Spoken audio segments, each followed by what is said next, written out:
Hey everyone, my name's Scott, and today we're going to go over the basics of using Premiere Pro. At first glance, the program can look a bit intimidating, so I'm just going to break it down for you so you can kind of get on your way editing your project. Alright, first up, let's open Premiere Pro, however you do that, if it's on your desktop or however. It does take a bit to load, so no rush there.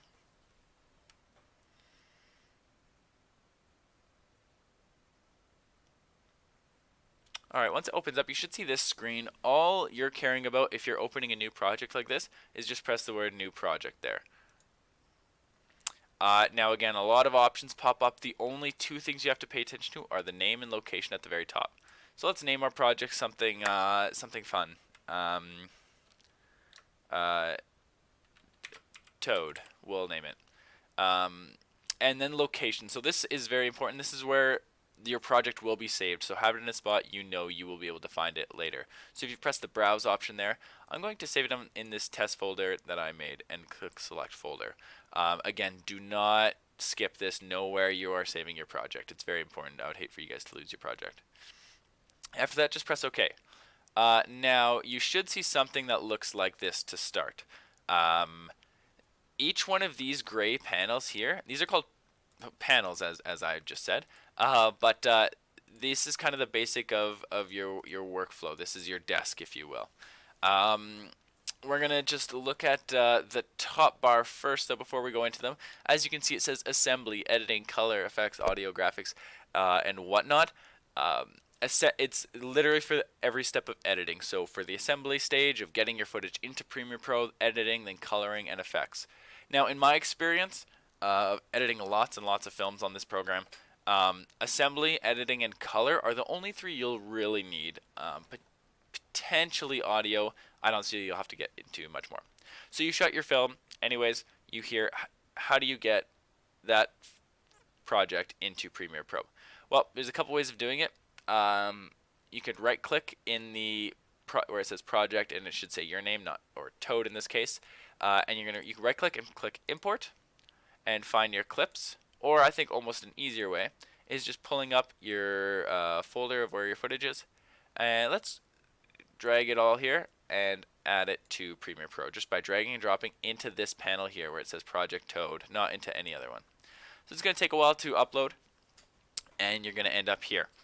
Now you can see all your clips here. One cool thing is you can create bins. So say I don't want my audio with my video here just because I have some music that I want to play. I can create a bin by clicking this bottom button here. It says new bin, and this is essentially just like a folder on your desktop. So then I'm just going to grab the audio, drag it in here, and it looks like it's gone. But if you double click it, just like in Internet Explorer or Chrome, there's the tabs at the top, just like how there is here. So you can see Project Toad. We have a bin for audio.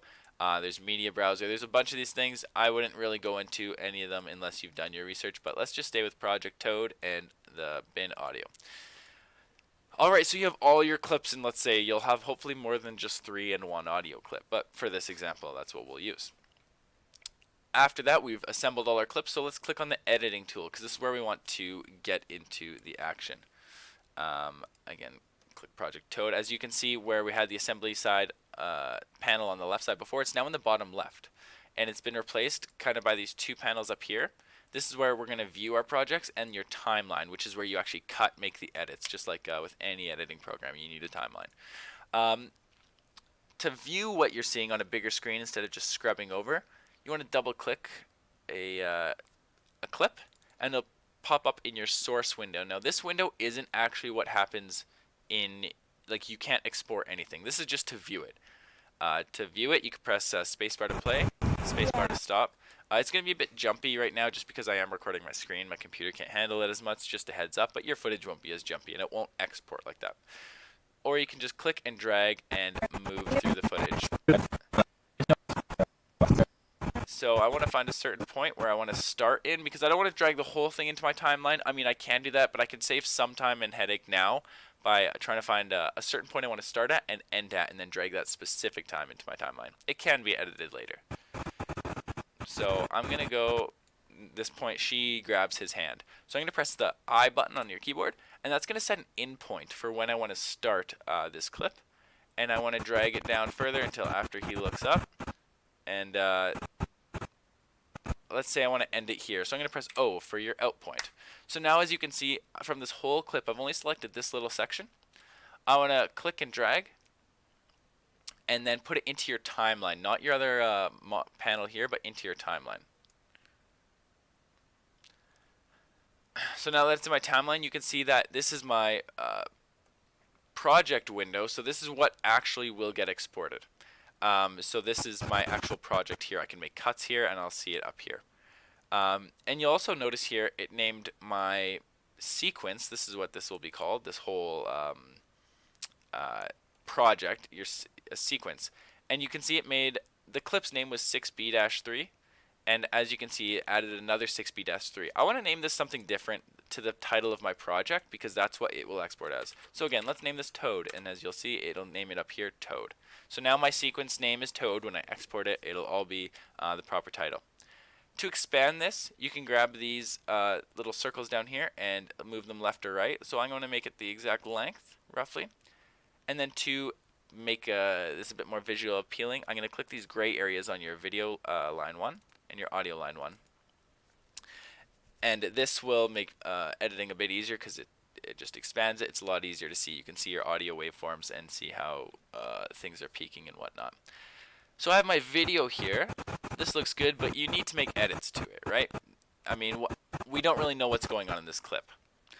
For the sake of this tutorial, I'm going to mute this clip just because I don't want to overtop my voice. So as you'll see in the audio 1 section here, there's this M and this S. S is solo, so if I have a bunch of other tracks going on, S will just hear that one track, and mute is obviously it's going to mute the track. So if you want to make an edit, you want to make a cut, because I have this other clip here. Let's see, it's a close-up of, ooh, their hands are holding. She grabs his hand. So I'm going to press I here. I'm going to go forward a bit and then press O. But I can't just add that in wherever just yet because there needs to be a cut, right? If I try adding it in, it'll just overwrite and not look super good. So what I want you to do, this is kind of personal preference for myself, but I want you to go to the top left and click Edit, and I want you to go Keyboard Shortcuts. Now, it's important that you don't change a lot of this stuff because this could really mess you up. I think there's a reset to default somewhere around here, but in the meantime, we want this search bar. I want you to click it and press Add Edit. Add Edit is important. Once you'll see it, as you can see, I've already done mine. It's set to Control B, but if it's not, it has something else. I want you to press that little X. Click there once, and then press Control B. Now, when you press Control B, it will add that cut in there. I like Control B. You can use whatever you want, but I just find it the most comforting. Comfortable, I should say. So as we scroll through here, I want to find now where I can put this handhold in. So I'm going to find out when she reaches over before he looks down. So this is the part, as you can see as I'm moving my playhead around, this is the part as my clip is selected. That's important. If it wasn't, it wouldn't cut. And then I'm going to press that Control B, that Add Edit. And as you can see, it split my clip into 2. And I can move them around separately. What I want to do now is grab this part that I already had the ins and outs to and click, just like we did before, and drag it in here. Now, the important part here is if I just dropped it in right now, it would overwrite the footage to the right of it. However, if I press and hold Control, you'll see these arrows appear. That means it's going to place the clip where it is and push everything else to the right. This is good to do. Just be wary if you have like audio clips that are like music and stuff. It will push those as well. So use this tool with caution, but it's your best one to put it in. So I'm holding Control. I'm going to let go, and now it's going to put this handhold in. If I grab this and scrub through it, she reaches for his hand, and then he looks down and says, "What are you doing?" Cool, so we've made a cut now. We've added some clips to our timeline, but it's not quite ready just yet. I'm thinking I want to add a little fade to start, because if your video just starts right away with no fade, it's a bit jarring.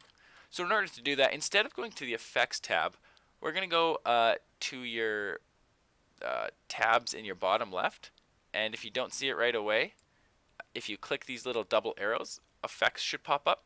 That's the one you want to click. It'll go to there. And video transitions, let's look at, oh, there's so many, but we'll just go over dissolve and cross dissolve. That's your most basic one. And let's add that between clips. As you can see, I can add it to the end of one clip, in between, or at the start of another. Let's add it to the middle. So now, during this handhold, it's going to get like a very almost dream sequency. It's going to have a nice fade into that. Is that the best cut for the job? Probably not, but for this example, it will be. So it has that nice fade to it. If you ever want to see anything full screen, like you think this monitor is too small, press the tilde key, which is top left key in your keyboard. It's the one beside the 1.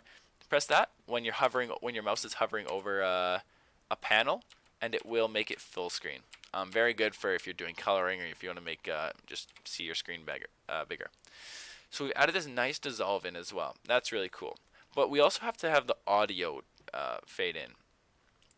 Another thing we can do is use the search bar as well. It's a pretty good tool. So let's type in fade. And what comes up is all these presets.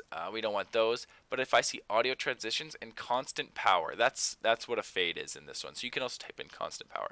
So I'm going to again click, drag, and I'm going to add that transition between the two. And now you won't be able to hear it as much because there's not much noise. But if I unmute the track, the audio will fade. And this is really nice to have so it's not as jarring when you make a cut.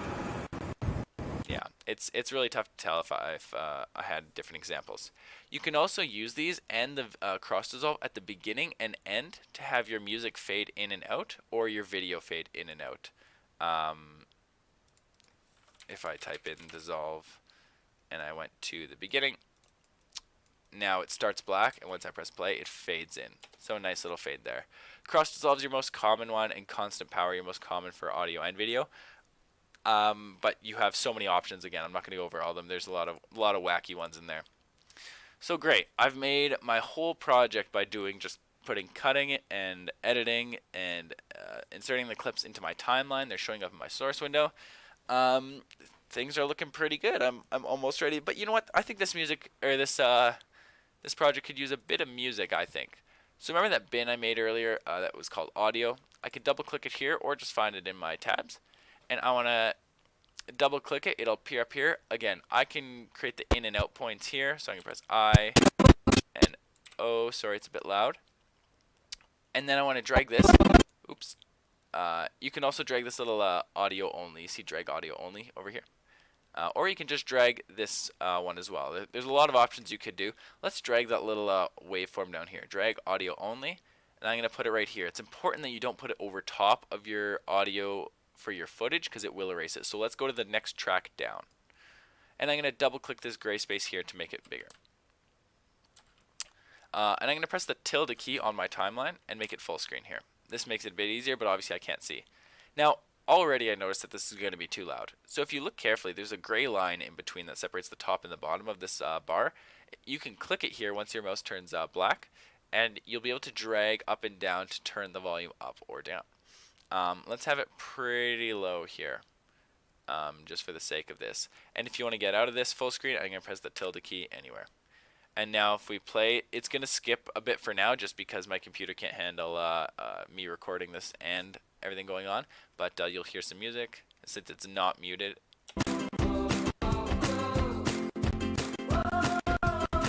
And now it's a very, very fun commercial, we'll say. So wow, this is perfect. And now I want to add my end credits in. So after the film is done, once it hits to black, and the music is going to continue playing, you know what? Actually, I want the music to stop a bit earlier. So what I can do is take my mouse, and once it turns red here, this works for audio, the audio clips and video clips as well. You can click and drag, and this will also cut down on your cutting. So you don't have to press Control B every time. This will just shorten or extend your clips. So that's really important to use. You will use that a lot. But I want to add text. I want to add my credits in. So once I'm here, I'm going to press the T button, or you can click this T over here. And as you'll see, just like in most programs, Microsoft Word even, I'm going to click here, and I'm going to write, you know what, let's just give a Toad. We'll give it the title of this beautiful film that we've created. Oops. And now you're wondering, well, how can I make it?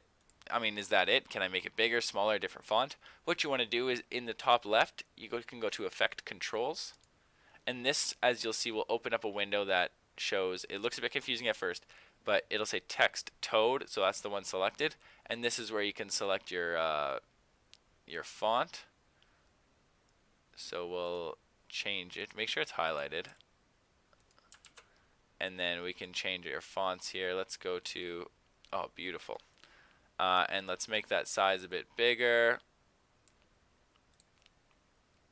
Somewhat center it. If you want to move stuff around, then make sure you press V or click this selection tool. The main ones you'll use on this changes your pointer, are your press V for your selection tool and T for your typing tool. So once you have this toad here, you can change what color it is. Toads are more green. Everyone's gonna be like, why is this dude obsessed with toads? But you can add a white outline. You can change anything in here. You can change the rotation of it.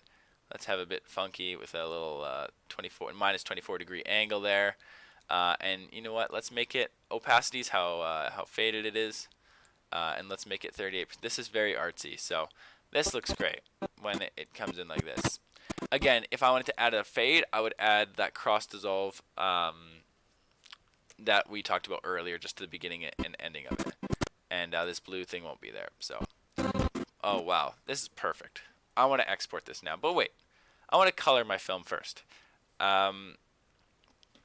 So I don't like the color that the camera initially put out. So now we're actually going to switch to that color tab at the top, and this is going to open up a new window. And once as you can see, it's gray on the side. But if you select your clip by left-clicking your clip, now all these options appear. Now I'm not going to go over too much into this, but you'll see a bunch of tabs. It says Basic Correction, Creative, Curves, Color Wheels and Match. The only thing you really want to go in, I think, unless you have done some research, is your Basic Corrections tab. Sorry, and this is where you can change all kinds of things. So let's make this a bit orange. You can change the exposure. I'm kind of happy with it. Let's bump the contrast a bit. Bring down the blacks and the shadows, and bring up the whites. We want kind of a more harsh kind of look, and then bump up the saturation a bit. And you know what? I'm going to make it actually a bit more blue because it's nighttime. This is what I would actually do. So now to get a better look at it, I'm going to hover my mouse over the our clip here and press the tilde key. And if you want to see the before and after, again, go to that effect controls. So that's like all the effects you've added and how you control them. Effect controls makes sense. And you'll see Lumetri Color. That's what we've done, is what it's called. It's Lumetri Color. And if you press this FX button, you'll see it highlights. This turns the color off and turns it on again. So you can see a before and after. So make your judgment if you like, you know, it before or after. You can add some really wonky effects too. So you can go really extreme, make it absolutely completely blue. And as you'll notice, actually, this kind of just happened to me. If I'm changing it, nothing's happening. Well, that's because I took off the FX button here. So if I click it on again, you'll see, make sure that's on. If you turn it off, make sure either there's a reason or you make sure to turn it back on. Very important. So this is perfect. This is absolutely gorgeous, we'll say. Press Control S to save. Do that throughout your project. Premiere does have a tendency to crash. Now how do I get this on YouTube or Facebook for all my friends to see and like? Well, now what you want to do with your sequence is you press File, and you go to Export, and you go to Media. Again, a lot of options here. Main things you want to do, your format, I would keep it with H.264. This is it compresses your file, but not too much. It's kind of your best compression that you'll get for what you're doing. The preset, there's a lot of options. Really don't mess around with this. Just because you select high quality 2160 4K does not mean your footage will be that. So just match source with a high bitrate. That will just essentially pump out what your camera pumped out. And then your output name as well. We already selected at the beginning. We just want to make sure it's selected. Okay, Toad is selected, and it's going to the designated location. Okay, great. And then again, don't really touch many of these, exporting video and audio. If you press Q, another program will open up. Adobe Media Encoder, which you don't really want to do unless you're exporting tons of things at the same time. So if you just press export, it will export within Premiere Pro. And this will take a few minutes, and we're not going to see the final result. Oh wow, it's actually going a lot quicker than I thought. But anyway, that's the basics of Premiere Pro. I hope that gives you a pretty good understanding to begin editing, cutting your movies. Things that I didn't go over as much were the text tool, because you can do a lot of cool things with that, having credits that roll by. There's a lot more transitions, a lot more keyframes, and such like that. So anyways, I hope this helps, and good luck in your editing adventures.